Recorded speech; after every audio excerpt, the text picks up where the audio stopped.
अब हम वास्तविक संख्या वाले अध्याय से प्रश्नावली 1.2 को देख लेते हैं। तो 1.2 का पहला प्रश्न है, निम्नलिखित संख्याओं को अभाज्य गुणनखंडों के गुणनफल के रूप में व्यक्त कीजिए। तो इसके अंदर कुछ प्रश्न दिए हुए, इनमें से हम पहला प्रश्न देख लेते हैं। तो पहला प्रश्न है 140, ठीक है, 140 दिया हुआ है। इस 140 का हम क्या करेंगे, अभाज्य गुणनखंड करेंगे। तो यहाँ पे लिखो 140 का अभाज्य गुणनखंड। गुणनखंड आप लोग जानते होंगे, गुणनखंड क्या होता है। तो गुणनखंड इस तरह से करते हैं, ठीक है। तो देखो ये 140 है, इसका गुणनखंड कर रहे हैं, तो पीछे का अंक क्या है, 0 है, मतलब ये सम संख्या से भाग जा सकता है। तो सबसे छोटी सम संख्या क्या है, 2 है, तो 2 से कर दो। तो 2 सत्ते 14 और 2 शून्यम, ठीक है। ये 70 क्या है, 70 जो है ये भागफल है।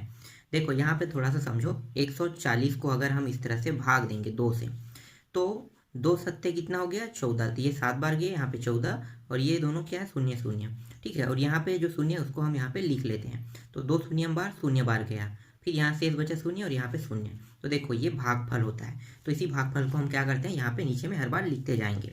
फिर आगे हल करो, तो फिर 2 से जाएगा, तो 2 तिया 6 और एक हाँ शेष बचा, और एक शेष बच के 0 कितना हो गया, 10 हो गया। तो 2 पंचे 10। अब ये कितने से जाएगा, अब ये 2 से नहीं जाएगा, अब ये जाएगा 5 से। तो 5 से कर दो, तो 5 सत्ते 35। फिर 7 से देख करो, तो 7 एकम 7। तो 114 का गुणनखंड कितना आया, तो क्या क्या आया उसको यहाँ पे लिख लो, 2 गुणित 2 गुणित 5 गुणित 7 गुणित 1, ठीक है, ये आया। तो यही क्या है, इसका आंसर है, हमें यही निकालना था, ठीक। पहला निकल गया। इसके बाद देखो अगले प्रश्न को। तो दूसरा है इसमें,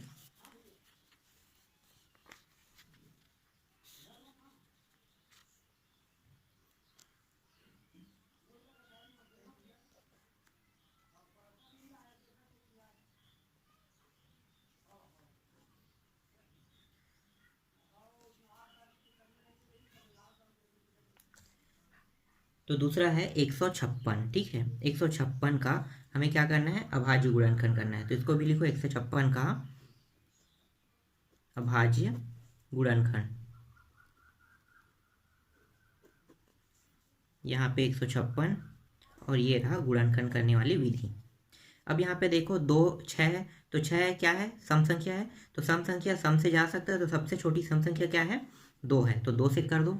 तो 2 से करेंगे तो 2 सत्ते 14, एक बचा, तो ये हो गया 16। तो 2 अट्ठे 16। फिर देखो फिर 2 से जा सकता है, तो फिर कर दो, 2 तिया और 2 निया 18। फिर देखो 2 से जाएगा क्या, नहीं, क्यों नहीं, क्योंकि यहाँ पे पीछे में क्या है, इकाई अंक है और 9 है। तो 3 से जा सकता है कि, हाँ 3 से जा सकता है, तो 3 से कर दो। तो 3 एकम 3 तिया। अब ये किससे जाएगा, 13 जो है एक अभाज्य संख्या है, तो किसी से भी भाग नहीं जा सकता, इसलिए क्या होगा, 13 से ही भाग करेंगे इसको। तो ये आ गया 1। इसके बाद यहाँ पे लिखो 156 का जो गुणनखंड प्राप्त हुआ हमें, उसको हम यहाँ पे लिख लेते हैं। तो 2 गुणित 2 गुणित 3 गुणित 13 गुणित 1, और ये क्या है, इसका आंसर है, ठीक। यही हमें इसमें निकालना है। इसके बाद देखो प्रश्न क्रमांक, इसी में तीसरा देख लेते हैं। तो तीसरा क्या है, तीसरा जो संख्या है वो है 38 25। 38 25 का अभाज्य गुणनखंड निकालो।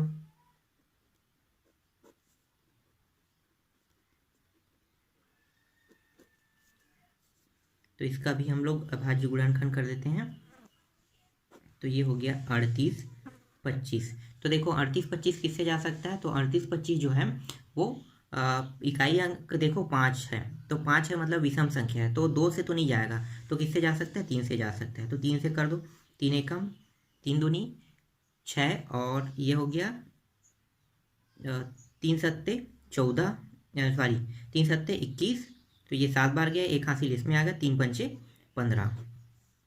फिर देखो फिर 3 से जा सकते हैं क्या, हाँ जा सकते हैं। तो कर दो, 3 चौक 12, 3 दूनी 6 और 3 पंचे 15। फिर आगे हल करो। अब देखो फिर से 3 से जा सकते हैं क्या, अब ये 3 से नहीं जा सकता, किससे जाएगा, 5 से। तो 5 से कर दो, तो 5 अट्ठे 40 और 2 बचा है, 5 पंचे 25। फिर ये 5 से जाएगा, तो ये हो गया 5 एकम और 5 सत्ते 35। फिर लास्ट देखो 17 जो है भाज्य संख्या है, तो किसी भी संख्या से भाग नहीं जा सकता, सिर्फ 17 किससे जाएगा, 17 से, तो 17 एकम 17। तो इसका जो गुणनखंड हमें प्राप्त हुआ 38 25 का, वो कितना है, 3 है गुणित 3 है, फिर 5 है गुणित 5 गुणित 17, और नीचे में जो मान है उसको 1। तो ये क्या है, इसका आंसर है। फिर आगे देखो इसी में से प्रश्न क्रमांक 4 को,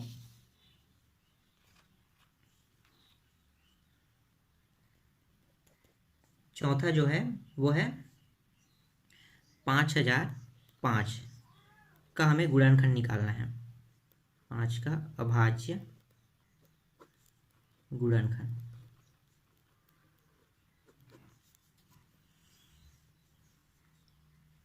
तो 5005 को इस तरह से गुणनखंड कर देते हैं। अब ये कितने से जाएगा, देखो 3 से तो जा नहीं सकता, तो ये कितने से जाएगा, 5 से जाएगा। ठीक है, तो 5 से कर लो, 5 एकम 5 शून्यम 5 शून्यम, और ये हो गया 5 एकम 5। इसके बाद ये 5 से जा सकता है नहीं, तो आगे जो है देखो पीछे अंक क्या है, इकाई है, मतलब सॉरी इकाई अंक, देखो इकाई अंक क्या है, विषम संख्या है, तो हमें विषम संख्या से ही ये भाग जा सकता है। तो क्या करेंगे, 5 के बाद देखो कौन सा अगला बनता है, 7, तो 7 से जा सकता है कि, हाँ 7 से जा सकता है, तो 7 से कर दो। तो 7 एकम 7, 7 चौक 28, और ये हो गया 7 या 21, तो 7 से कट गया ये। फिर देखो 7 से अब नहीं जा सकता, आगे फिर विषम संख्या है, तो क्या पीछे फिर विषम संख्या, तो क्या करेंगे, आगे वाले संख्या को बढ़ाते जाएंगे। तो 9 से ये नहीं जा रहा है, और ये 11, हाँ 11 से जा सकता है, तो 11 से कर दो। तो 11 से 11 एकम 11, और 11 तिया 33, फिर यह भाज्य संख्या 13, तो 13 सिर्फ 13 से ही जाएगा। तो जो 5005 का जो गुणनखंड निकला उसको लिख लो, 5 गुणित 7 गुणित 11 गुणित 13 गुणित, और नीचे क्या है, 1 है, 1। तो ये क्या है, इसका आंसर है। ठीक, अब लास्ट देख लेते हैं, इसमें एक और है। तो अंतिम वाला जो है उसको देख लो, तो अंतिम जो है वो है 7429 का अभाज्य गुणनखंड निकालना है।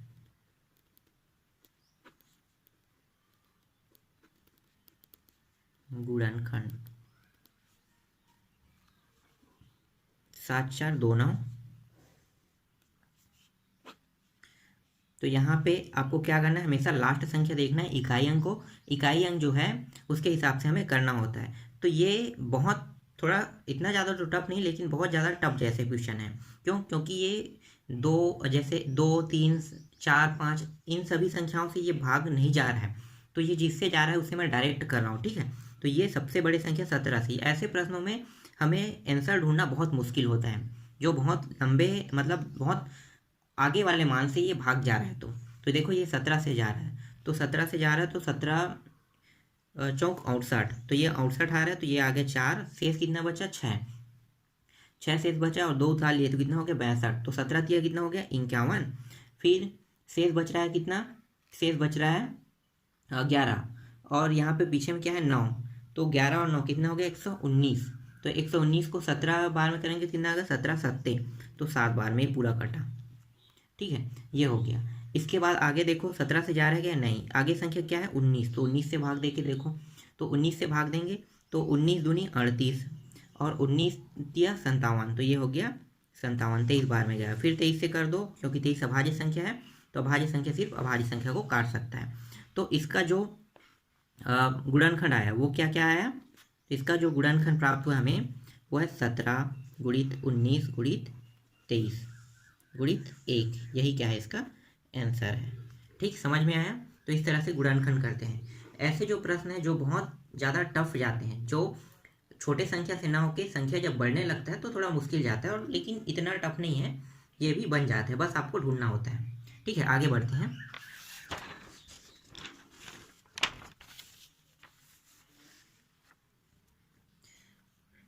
अब प्रश्न क्रमांक 2 पे आ जाते हैं। तो प्रश्न क्रमांक 2 क्या है, 2 है, पूर्णांकों के निम्नलिखित युग्मों के एचसीएफ और एलसीएम ज्ञात कीजिए तथा इनकी जांच भी कीजिए।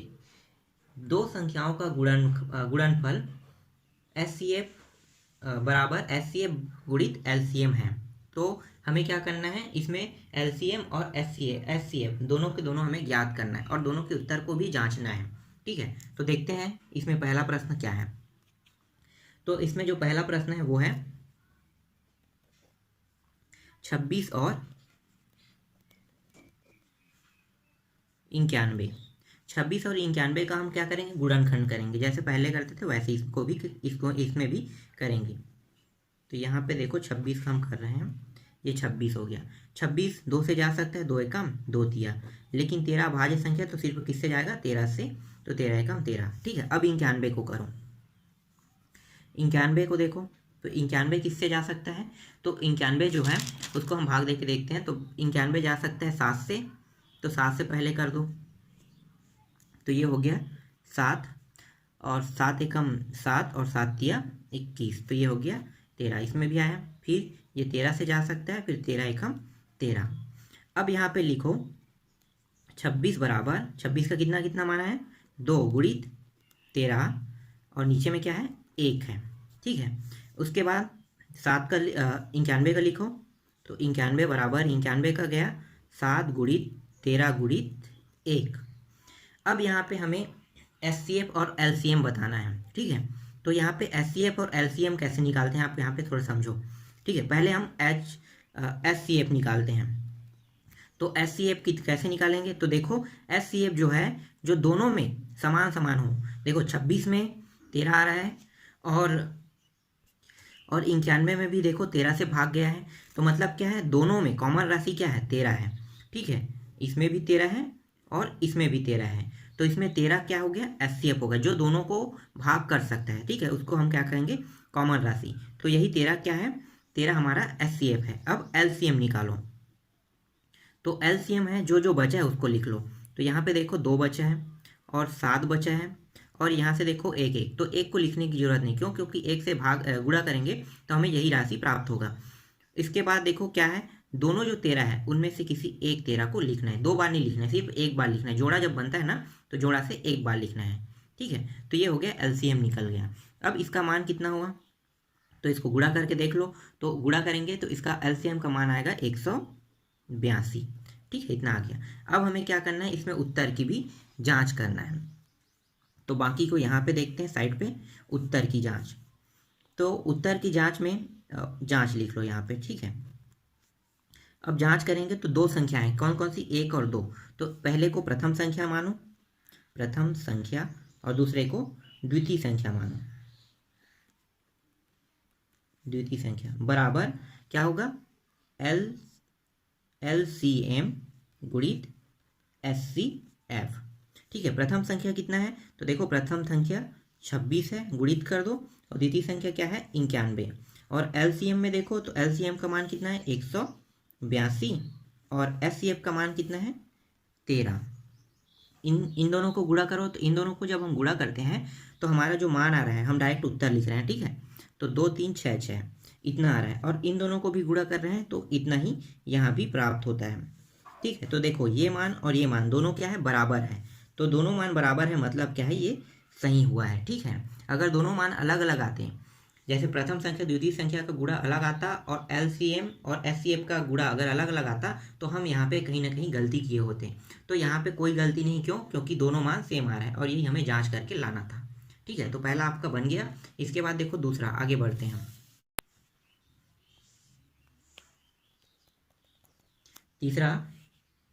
तीसरा में दिया हुआ है 336 और 54। 336 और 54 का हमें क्या करना है, इसका भी एलसीएम और एचसीएफ निकालना है। तो पहले हम 336 का निकाल लेते हैं, तो 3 3 6 इसका निकाल लेते हैं। तो 336 का जो निकालेंगे, पहले किससे करेंगे, पहले सबसे छोटी संख्या से करेंगे, 2 से।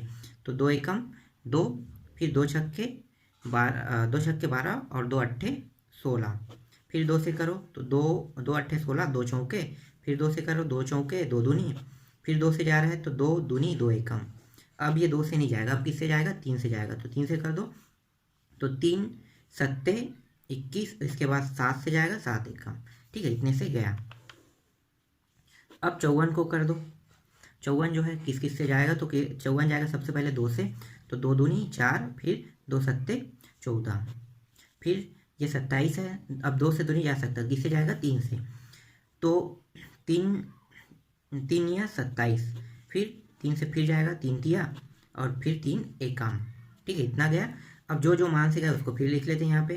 तो यहाँ पे गुणनखंड इसका लिख लो, क्या क्या गुणनखंड आया है, इसमें से आया 2 2 2 2, 2 गुणित 2 गुणित 2 गुणित 2, 4 बार 2 आया है, फिर एक बार 3 आया है, फिर एक बार 7 आया है।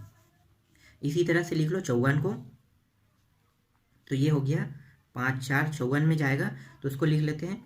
तो ये गया 2 गुणित 3 गुणित 3 गुणित 3, और यहाँ पे एक भी था ना, 1, ठीक है, तो ये हो गया।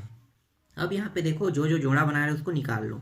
तो देखो एक जोड़ा यहाँ पे 2 2 निकल गया, और यहाँ पे एक जोड़ा क्या निकल गया, 3 निकल गया, ठीक है। तो 2 जोड़ा यहाँ पे बन रहा है, तो हमने पहला जोड़ा और दूसरा जोड़ा दोनों को निकाल लिए, ठीक है। और कोई जोड़ा बन रहा है क्या, नहीं बन रहा है, तो क्या करेंगे, तो यहाँ पे अब हम यहाँ पे लिखेंगे SCF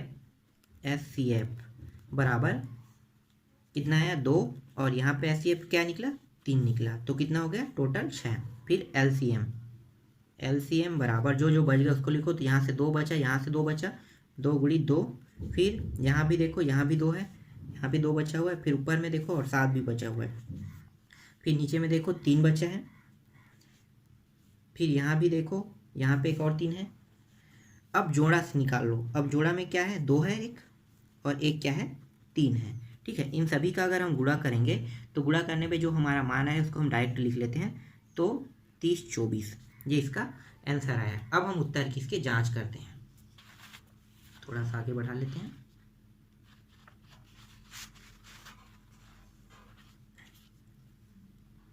जांच करो, तो जांच में क्या होगा, प्रथम संख्या गुणित द्वितीय संख्या बराबर SCF गुणित LCM। SCF यहाँ पे प्रथम संख्या क्या है, तो प्रथम संख्या है 336 और द्वितीय संख्या 54। SCF का मान कितना आया था, 6, और LCM का मान कितना है, 30 24। इन दोनों को गुणा कर दो, तो गुणा करेंगे तो ये आ रहा है 18,144, और इन दोनों को गुणा करेंगे तो ये भी आ रहा है 18,144। तो दोनों का मान बराबर है, मतलब ये जो आंसर है, जो उत्तर की जांच करें वो हमारा क्या है, वो सही प्राप्त हुआ, ठीक है। अब आगे देखो, तो अगला है अभाज्य गुणनखंड विधि द्वारा निम्नलिखित पूर्णांकों के SCF और LCM ज्ञात कीजिए। हमें क्या करना है, हमें LCM और SCF बस इसमें ज्ञात करना है। तो पहला क्या है, तो पहला है 12 15 और 21 का हमें क्या करना है, LCM और SCF दोनों ज्ञात करना है। तो पहले 12 का करते हैं, तो 12 ये 2 से जा सकता है, तो 2 छक्के, फिर 2 से जा सकते हैं, तो 2 तिया, फिर 3 से जाएगा एकम बार में। फिर 15 का करो, तो ये हो गया 15 का, 15 3 से जा सकता है, तो 3 5 15, और 5 से जाएगा उसके बाद, फिर 5 एकम। फिर 21 का कर लो, तो 21 का करेंगे तो 21 किससे जा सकता है, 3 से, 3 सत्ते, फिर 3 7 एकम, ठीक है। तो जो जो मान प्राप्त हुआ इसका गुणनखंड उसको लिख लेते हैं। तो 12 का जो गुणनखंड प्राप्त हुआ वो हो गया 2 गुणित 2 गुणित 3 गुणित 1 प्राप्त हुआ। 15 का लिखो, तो 15 का प्राप्त हो रहा है हमें 3 गुणित 1 प्राप्त हुआ, 3 गुणित 5 गुणित 1 प्राप्त हुआ। इसके बाद 21 का लिख लो, तो 21 का क्या क्या प्राप्त हो रहा है, तो 21 का प्राप्त हुआ 3 गुणित 7 गुणित 1 प्राप्त हुआ। तो ये सभी मान इसमें प्राप्त हुआ। अब देखो सभी में कॉमन मान क्या क्या है, जो एक जैसा हो, तो वही क्या होगा, हमारा SCF होगा, ठीक है। SCF निकालो, तो देखो यहाँ पे 3 है, यहाँ भी 3 है, और यहाँ भी 3 है, और कोई मान सेम है क्या, नहीं, तो सिर्फ क्या होगा 3 बस इसका SCF आएगा। अब LCM निकालो, तो LCM बराबर जो बचा है उसको लिख लो पहले, तो 2 बचा है ऊपर से, फिर 2 बचा है, फिर नीचे में 5 बचा है, फिर 7 बचा है। अब जो कॉमन मान है इन तीनों में से इन तीनों में से जो मान है उसको सिर्फ हम कितनी बार लिखते हैं, एक बार, तो हमने यहाँ पे एक बार इसको लिख लिया। अब सभी का गुणा कर दो, तो सभी का गुणा करेंगे तो टोटल मान आ रहा है 420। तो यही हमें क्या करना था, ज्ञात करना था, SCF और LCM, बस इतना ही हमें निकालना है। तो पहला प्रश्न यहाँ पे बन गया। आगे बढ़ते हैं दूसरे प्रश्न में।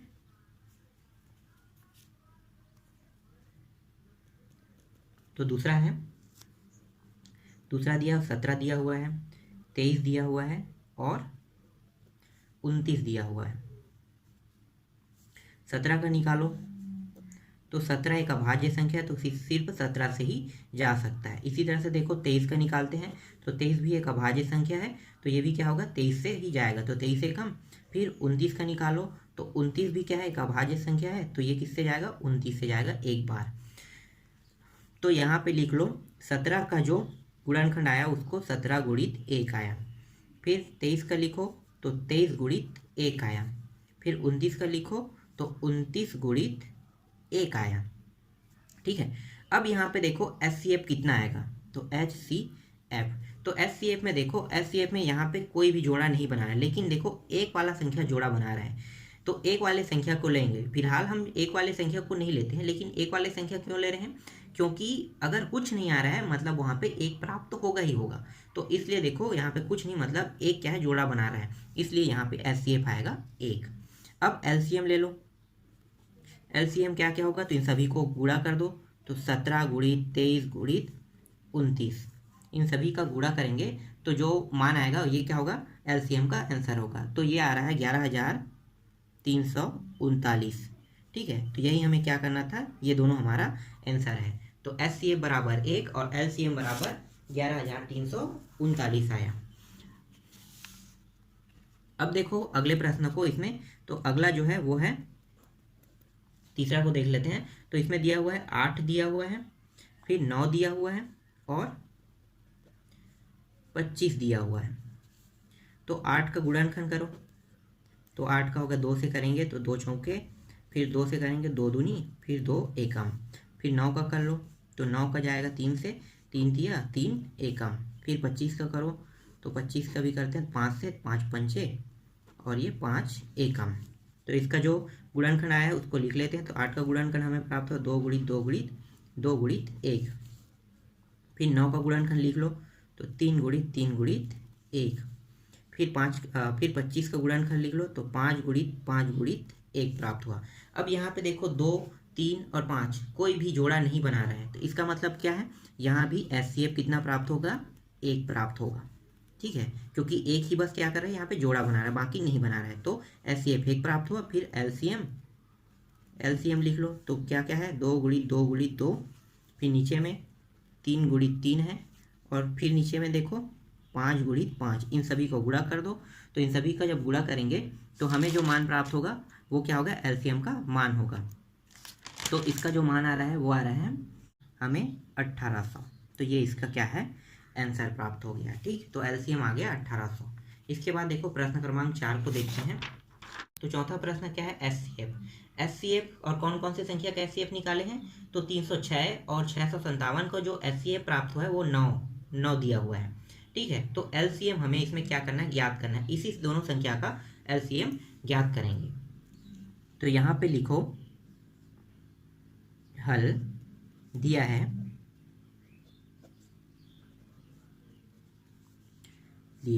प्रथम संख्या बराबर, प्रथम संख्या है 306 और द्वितीय संख्या है 657, और इन दोनों का HCF कितना प्राप्त है, तो यहाँ पे लिखो HCF बराबर प्राप्त हुआ था 9, और हमें ज्ञात क्या करना है LCM। तो यहाँ पे लिखो LCM बराबर क्वेश्चन रेग। अब यहाँ पे नीचे पे फिर लिखो ज्ञात करना है।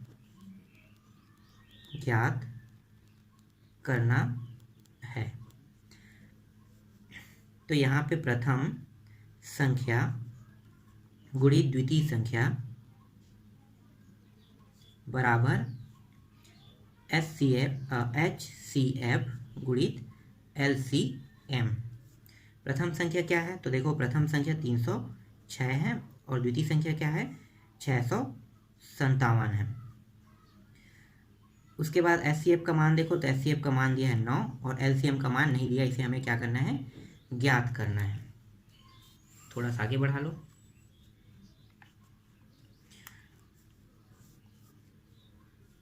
अब यहाँ पे 306 गुणित 57 और इस 9 को हम क्या करेंगे, इस पार ला लेंगे। तो ये क्या होगा, तिरिया गुणा करने पर, ठीक है, तिरिया गुणा होकर कहाँ पे आ गया, 9 यहाँ पे आ गया। और यहाँ पे बचा क्या, LCM। आप तिरिया गुणा समझते हो ना, तिरिया गुणा क्या होता है, तिरिया गुणा में 4 पद होते हैं। तो देखो अगर यहाँ पे ये पूरा क्या है, प्रथम देखो पहले इसको ध्यान देना कि ये एक पक्ष है और ये दूसरा पक्ष है, ठीक है। तो दूसरा पक्ष मतलब क्या होगा, बराबर के इस पार को एक पक्ष बोलते हैं, बराबर के उस पार को दूसरा पक्ष बोलते हैं। तो बराबर के इस पार से उस पार अगर मान गुणा में हो, ठीक है, गुणा में हो तो तिरिया गुणा होता है। मतलब ऊपर के मान को अगर हम लाएंगे तो कहाँ पे आएगा, नीचे में, और नीचे के मान को अगर हम लोग दूसरे पक्ष में ले जाएंगे तो कहाँ पे जाएगा, ऊपर में, ठीक है। तो यही होता है तिरिया गुणा। तो यहाँ पे इसको अब आगे हल करो। तो यहाँ पे हो गया 9 को देखो कटा है तो कटा दे, तो 9 एकम 9 दूनी 18, 9 तिया 27, 3 और उसके बाद कितना बचा, 3 और 6, तो 9 चौक 36। तो यहाँ पे आ गया 34 गुणित 657 और ये LCM। अब इन दोनों को गुणा कर दो। तो इन दोनों का जो गुणा करने पर जो मान आ रहा है वो आ रहा है 22,338। तो LCM बराबर, LCM ही हमें ज्ञात करना, तो LCM बराबर कितना प्राप्त हो गया, 22,338। ये क्या है, इसका आंसर है। ठीक, समझ में आ गया। इसके बाद जो बाकी प्रश्न है उसको अगले पार्ट में देखेंगे।